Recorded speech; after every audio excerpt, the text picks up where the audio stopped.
السلام علیکم ورحمۃ اللہ وبرکاتہ۔ آج میں آپ کو بتاؤں گا شب برات میں عبادت کی فضیلت۔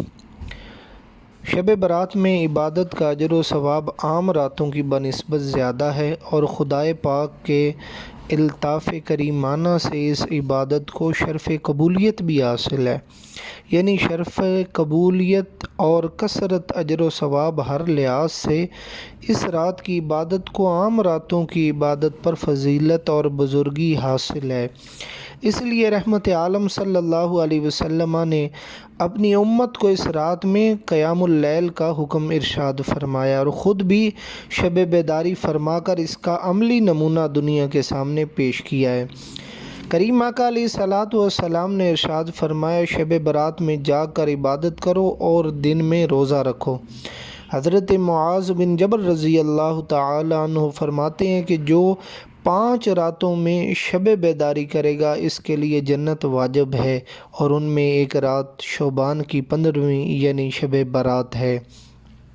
کریم آقا علیہ الصلوۃ والسلام نے ارشاد فرمایا کہ شب برات میں عبادت کرنے والوں کو فرشتے ندا دیتے ہیں، اس رات میں رکوع کرنے والوں کے لیے بشارت ہے اور رحمت ہے کہ اس رات میں سجدہ کرنے والوں کے لیے بھلائی اور سعادت ہے۔